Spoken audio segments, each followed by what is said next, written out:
we got the word out. And we got the word out often, one time a year, loud and proud at the Super Bowl. Today, I'm chatting with Fara Howard, CMO of GoDaddy, a popular domain name provider that has a new mission to enable small businesses to build their digital infrastructure through AI tools. We know that customers have two big challenges they're trying to overcome. They want to save money. Secondly, they need customers. AI-enabled capabilities to help customers get their business online faster. Do you think we do a good job of training people to be managers?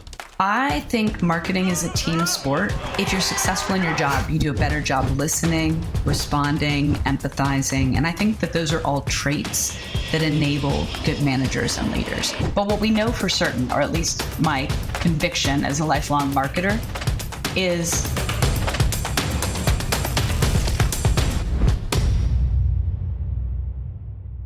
Welcome to Top CMO. I'm chatting with Fara Howard, CMO at GoDaddy. And Fara, to give the audience a little bit of context, GoDaddy, well-known brand that kind of made a big splash with Super Bowl ads back in the day as a provider of website domains.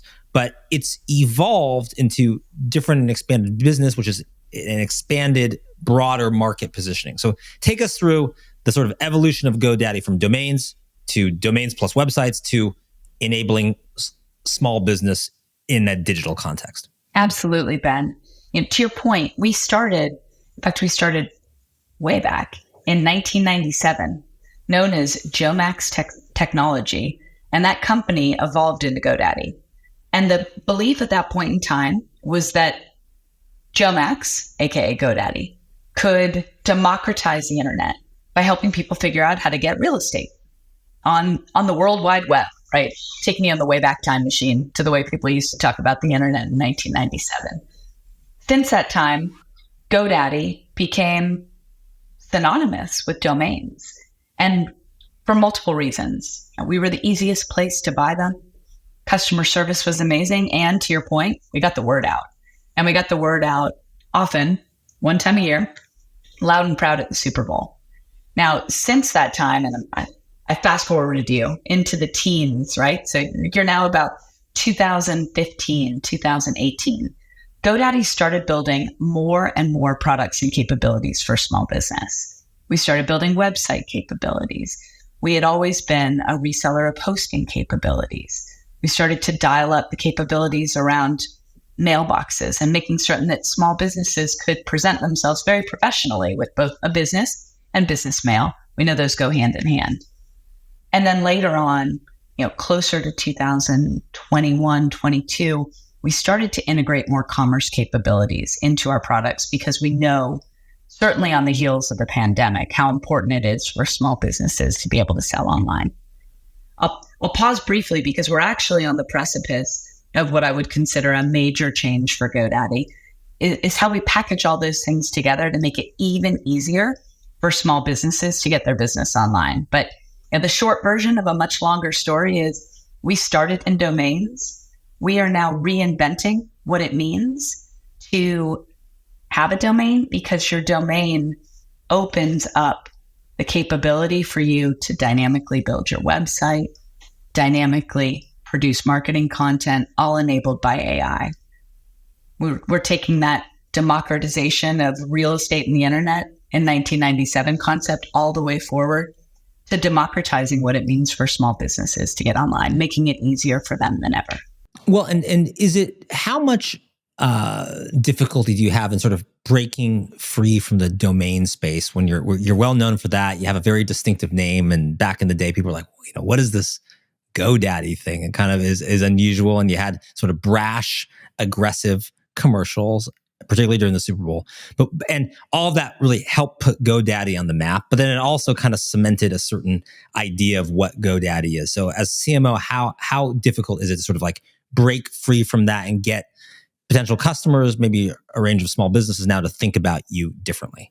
Well, I think the important thing to note is GoDaddy is, the leader in domains. And that's a huge advantage for us from an awareness standpoint, both in the US and around the world. We have the predominant share of internal language domains under management. That means that we sell more domains than any other player. And that means that when you're starting to think about how do I get online, GoDaddy's often the first name that a small business thinks of. That's a huge benefit and advantage. The opportunity for us is how do we connect with consumers in different ways? Or I should say small businesses. We communicate to them like they're consumers because they're yet to be small businesses. How do we help them know that we can do so much more? And that's been a huge focus for us over the past 5 years, is really connecting our name with what we do and making certain that it's broader than domains. And we've made significant progress in that regard, specific to product awareness in categories like websites and like commerce. We've also really been focused on how we increase our relatability. To your point, some folks may have really liked our prior campaigns and remember them. Some may have not. But what we know for certain, or at least my conviction as a lifelong marketer, is people want to see themselves in your brand. They want to feel like they have a connection to the brand. And one of the ways we've really been focused on doing that is showcasing our customers and everything that we do and telling their stories. Because who's a better advocate, hearing from a customer or hearing directly from us? And so you've hopefully noticed a change in our approach and tenor as we really put customers in the center of the way we communicate. And that'll be an ongoing focus for us. Well, and what was the decision on sort of moving away from the Super Bowl? I know when you and I have chatted in the past, you've sort of gone to like a one time a year strategy, big awareness, to a more continual. You're still on TV now. Was that an easy decision to make just in terms of making your dollars work more for you? Was it a difficult one because there was sort of this brand equity and you were one of the brands associated with the Super Bowl? How did that evolve? And did you consider even, killing TV altogether, saying like, hey, we don't need to be on TV. We could, we're a digital, we provide digital services. We should just be on digital. What was the thought process there?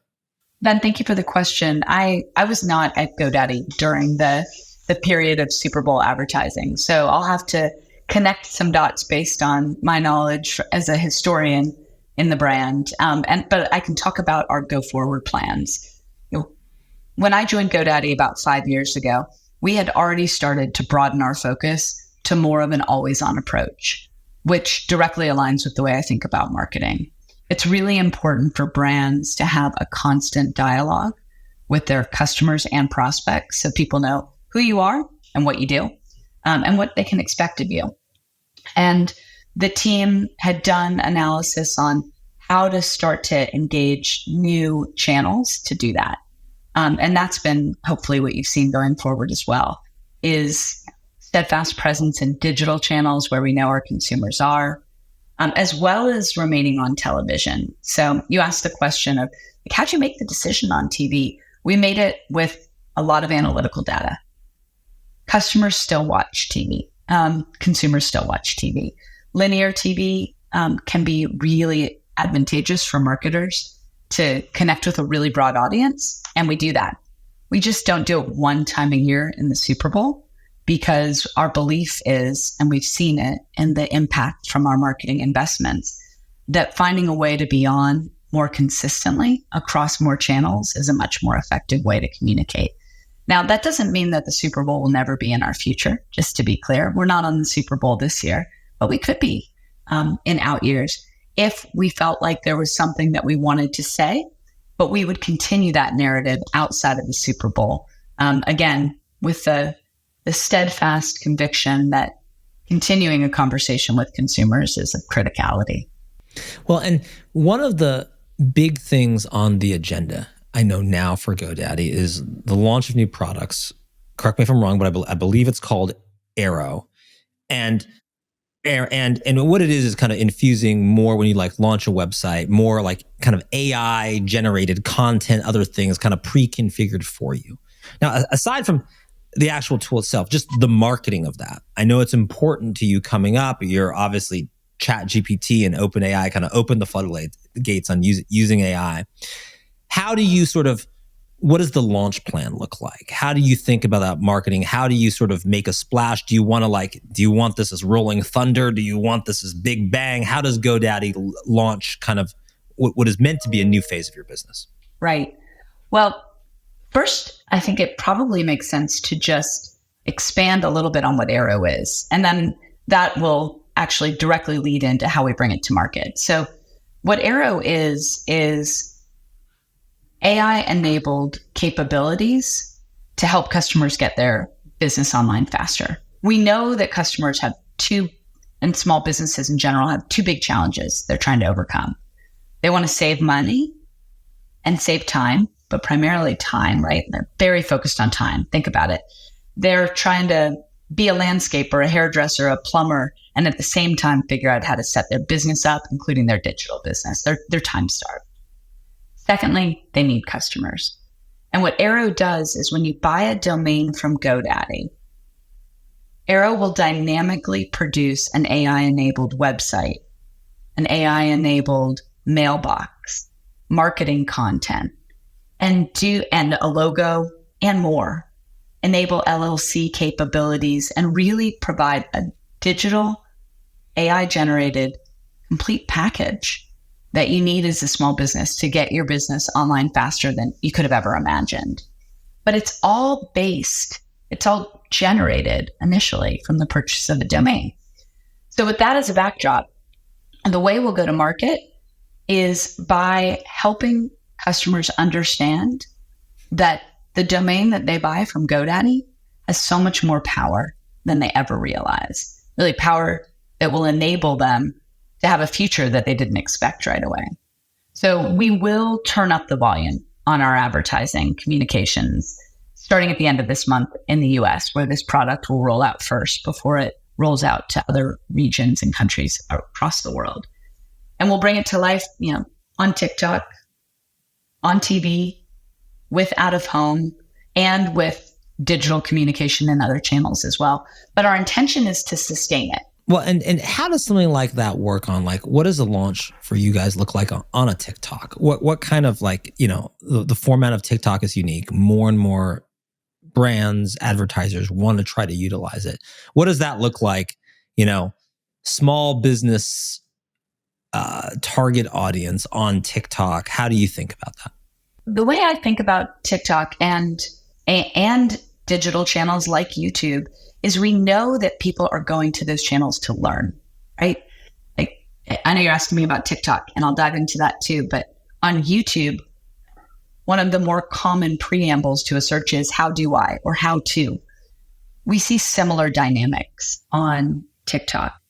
And so, yes, when we engage on digital channels, our intention is to find entrepreneurs or entrepreneurs in waiting, if you will, right? Small businesses about to be born, and target that audience so that we can make sure that our message lands with the right person.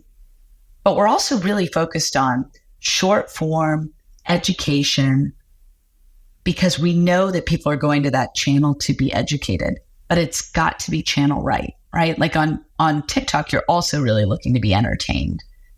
And so short, succinct, entertaining on TikTok, we believe can then drive up engagement on that channel and then drive prospects and customers to come to GoDaddy to learn more. So our approach is going to vary by channel. And are you creating this kind of content in-house? Are you using another agency? I also know that because your background, we should mention, includes at Amazon Fashion and Vans, and you were over a decade at Dell. And one of the things you did at Dell, consumer side, was establishing an in-house digital agency there. So how are you creating all of this content? Do you have a go-to person or team, or is this being created in some other way? Yeah, we have an in-house team at GoDaddy as well. And that team is skilled across multiple channels, and they work on campaign concepts all the way down to production. Now, we end up engaging partners depending on some of the channels. And when I say, I'm going to repeat myself and say production again, but if we're producing a specific type of content, we may engage outside support to work with us, but the ideas are born in-house, which to me is really important because that means that the team that is making the work, they know the product, they know the company, and most importantly, they really know the customers. And we rely on them to bring these ideas to life. I'm incredibly proud of the in-house team.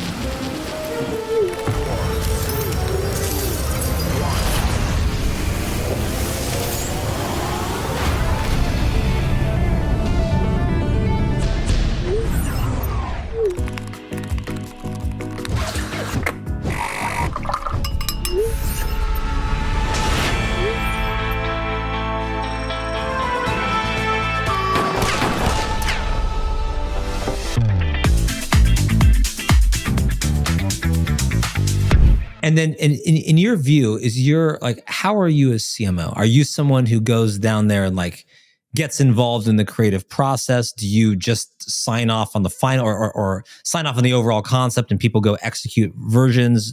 Are you in the weeds? Are you high level? How involved are you? I think it depends on the significance of the project. But let me answer your question first at a really high level, and then I'll actually talk specifically about Aero. So I believe that my job as a CMO is to connect business strategy with how we tell stories. If my job is to distill all the complexity of the business, the competitive landscape, the consumer needs, and distill it down to a really sharp set of messages that we want to get out to the world. And then I bring it to the creative team so that they can help bring it to life. On some projects, my job is at macro level simplifier, right? Like, how do I make sure that the teams that are bringing that work to life, and it doesn't just mean advertising, it means on GoDaddy.com and our email communication. Like, how do we ensure that there's really clear direction for our creative leaders, storytellers, UX designers to bring things to life? On a project as important as Aero, I spend more time on it. And I come in to cross-functional forums to make certain we're moving at the right pace with the right level of breakthrough ideas, with enough innovation to make certain that we're heard. With run the business work, I've got a great team. And my job is to make certain that I'm giving them really good inputs so then they can go bring it to life. So I think the altitude at which I tend to fly is predicated on the magnitude or significance of the work that we're working on. But the premise remains the same. Like, my job is to be a business simplifier for our creative team so that they can do the work that they need to do to bring creative to life. And GoDaddy is a global company. I think you mentioned on Aero that you're, I think, starting in the US, I believe, and then rolling it out elsewhere. Is that your approach to marketing? Do you tend to be US first and then roll out elsewhere as well? Or is that this particular case? Or how do you just think of like global marketing and sort of where you spend resources and the sequence you do things? We often launch in US first. When we launched Websites Plus Marketing, which is our website builder tool, it did launch in the US, and then we rolled it to other markets. We'll do the same with Aero. You know, our audience in the US is significant. It's our biggest customer base, and it's our most established. What is an example of something that, really gets adjusted or changed or transformed outside of the US market that would be notable in understanding the market and understanding how that's different than what we assume about the US versus the rest of the world? Sure. I'll give you two examples. One example is historical, but I think it's an important articulation of how we think about communication and different needs for different countries. In Canada, for a long period of time, our GoDaddy Canada team had a relationship with the Raptors. And the Raptors basketball team was a really important part of their brand communication strategy. And they know that the Toronto Raptors have rabid fans across all of Canada. And they utilized stories of Raptors and their entrepreneurial ventures to go to market. We didn't use those stories in any other region. They wouldn't translate, but they were really effective in Canada, and that relationship was a long-standing one. Another example, in the UK and in Australia, we were more focused on Websites Plus Marketing and domains and not commerce capabilities initially. And so they ran very different campaigns in the US as compared to those markets. Now, from a global brand continuity standpoint, look and feel, tone and voice, logo, color palette, all the things that are subtle but really important cues to say, hey, I know this brand, it's GoDaddy. We really focus on, making sure that globally we're consistent, specific to that, but we do want regions to have the flexibility to communicate the right things to the right customers in ways that they get heard. And how do you structure teams globally? Do you like your kind of org chart and structure? Have you optimized it? Where is GoDaddy now? And do you have more work to do in just how you organize? Is it sort of central command and control? Is it more decentralized? How does it work? I like the question. Do you like your org structure? And I like the fact that I can actually say yes right now, because it's been a huge focus for us from an operating model standpoint to make certain that we had a structure that worked. And to answer your question specifically, we have a hybrid model. So my team, which is corporate marketing at GoDaddy, we're responsible for many critical parts of how we run the business with the regions. We run GoDaddy.com. We buy media centrally. We provide product insights from a product marketing standpoint and share that context out with the regions. The list goes on and on. And my team is held accountable for similar business results and KPIs with the decentralized teams. So we operate in a manner that really is designed to drive scale. There are more marketers at GoDaddy in corporate marketing in my organization than in the regions. And that's by design. We want skilled senior leaders in the regions who know the customer, know the climate, know the competitive landscape, know the channels, and they can help us be better and make sure that we resonate in that region. But much of the work, like I said, on the website, for media, in creative planning, and the list goes on, specific to PR, for example, all of those ideas tend to be born centrally. And then we work in partnership with the business units or the regions to ensure that we're correct. And how do you think about your role specifically as a manager? Like, do you believe in a lot of one-on-one meetings with your direct reports? Do you emphasize trying to set a vision so everyone understands what direction we're headed in marketing? Is it something else? How are you sort of CMO as a manager of the marketing organization? I think my job is to enable experts to practice their craft, make decisions, and move the business forward. And said simply, to get barriers out of their way so that they can be successful. But the way I tend to lead is I do spend a lot of time with my team. I spend a lot of time with my direct leaders weekly. I spend time with my individual directs one-on-one. And I also spend time with the broader marketing team, the entire organization, to make certain that we're aligned on what's our strategy, how do we go to market, and then making sure that it's really clear who does what. I learned a really valuable lesson early in my career when I took accountability for running functions that I did not have a depth of experience in. And it taught me really valuable lessons and made me the opposite of a micromanager.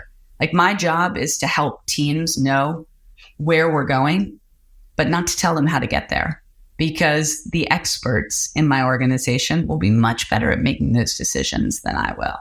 And then I stay on top of the work with them with really clear goals and, like, to your point, ongoing discussions in one-on-one and group forums to make certain that the business is moving forward and we're hitting our KPIs.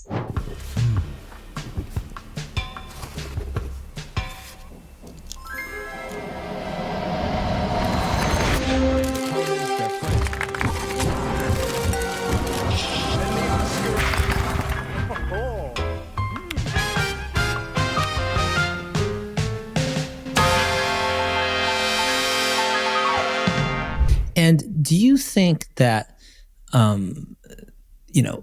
the future of marketing and marketing leadership, I mean, do we need to cultivate more managers? Do we need people with like really good management skills? A lot of times what we have is you climb the ladder, you start having, success, you're a great individual contributor, you just automatically sort of become management because that's the step up, you get promoted.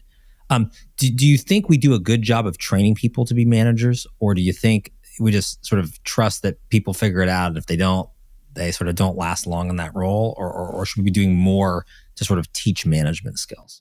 I think marketing is a team sport, and when you're doing work with others, if you're successful in your job, you do a better job listening, responding, empathizing. And I think that those are all traits that enable good managers and leaders. So I think there's naturally a lot of on-the-job training for marketers, but I'll speak specifically to GoDaddy. One of the things that I really respect at GoDaddy is the investment that we make in training our employees and training our managers to make them, to help give them the tools. I won't say to make them, but to give them the tools so that they can lead others, because people will only be led if they're willing to follow you. And I believe that followership, like I said, comes from some of those really basic, but very hard to master skills specific to listening and empathy. Our CEO, Aman Bhutani, often says, to be a better leader, be a better person.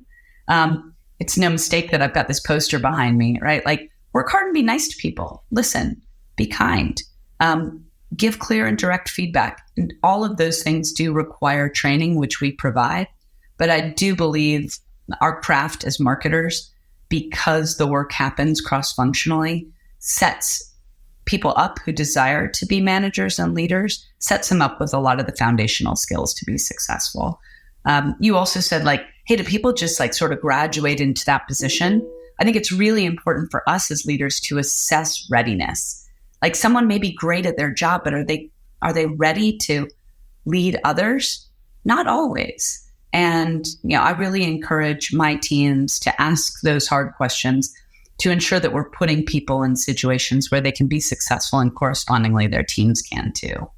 And I want to wrap up on a little bit of a speed round. I mean, you've had an interesting career. You've been at a number of different types of companies in different spaces, different industries. GoDaddy is very different than I guess I'd say it's somewhat related to where you were before, but different than maybe the one before that. So first of all, you were most recently at Amazon Fashion.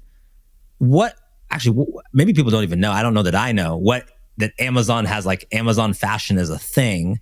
And what is that? And what did you learn from that experience that you take with you now? Yeah, Amazon Fashion is, if you've ever bought jeans, socks, shoes, yoga pants, you name it from Amazon, you bought it from Amazon Fashion. So Amazon Fashion is a mix of Amazon selling a lot of brands that right? To Amazon creating third-party brands based on what you've told Amazon you're interested in based on historical purchases.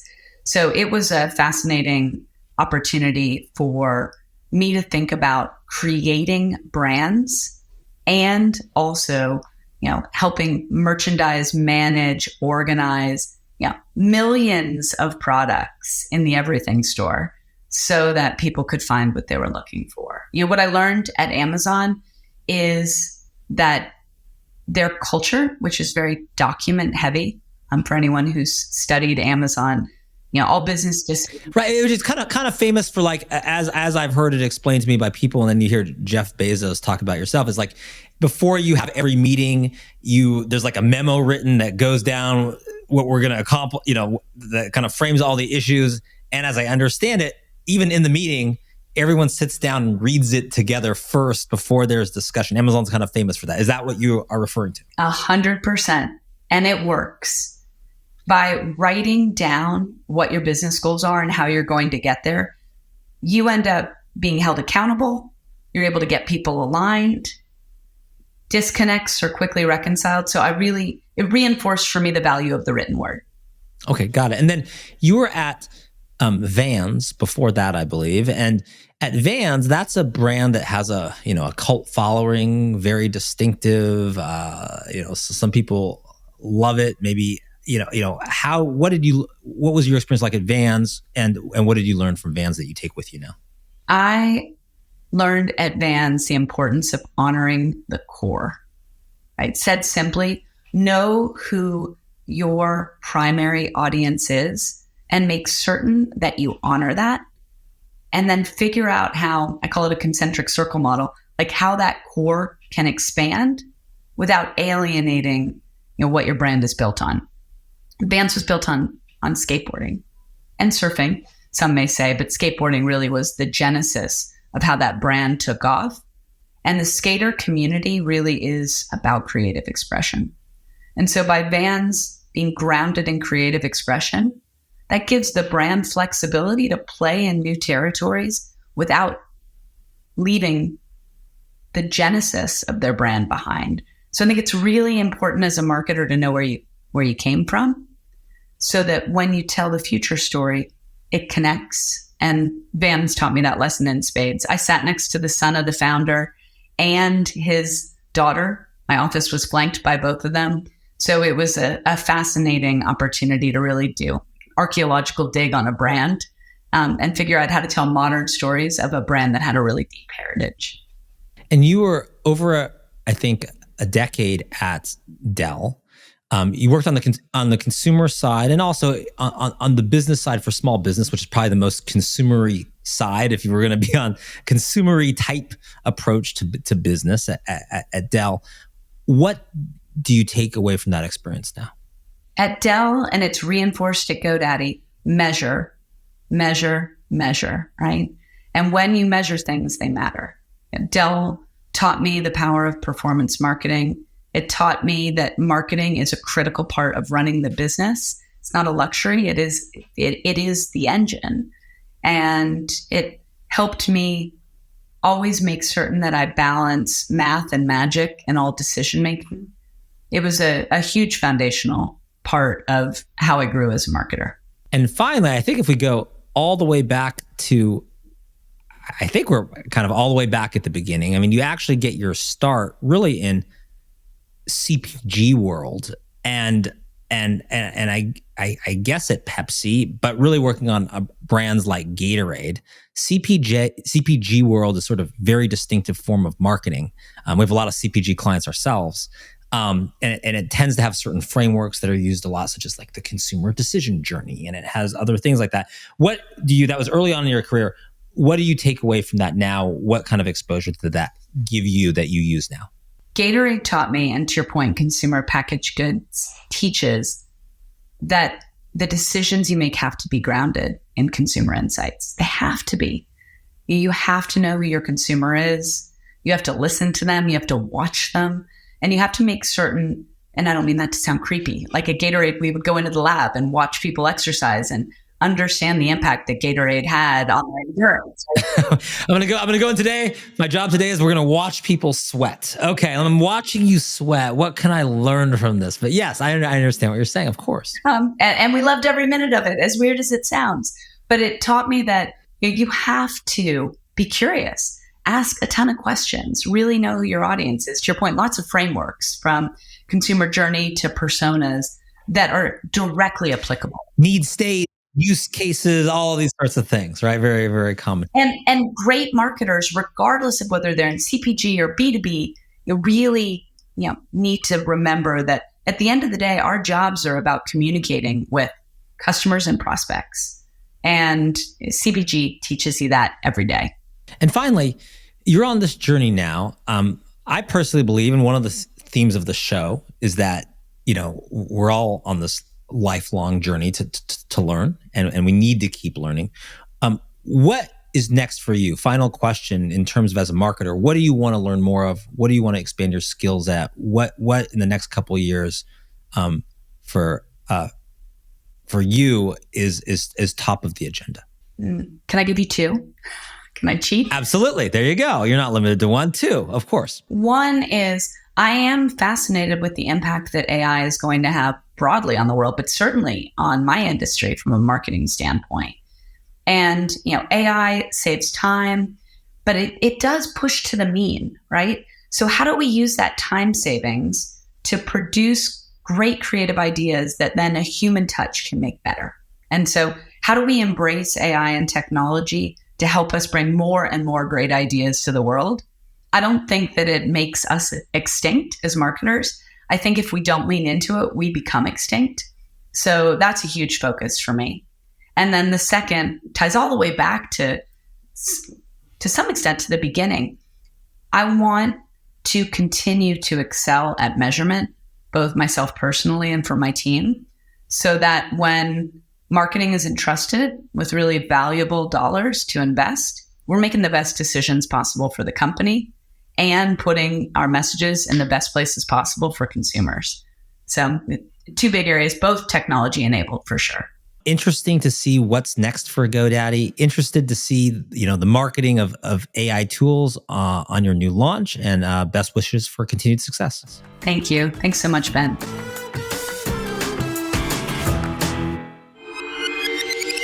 This was brought to you by Top Thought Leader. Find out more at topthoughtleader.com.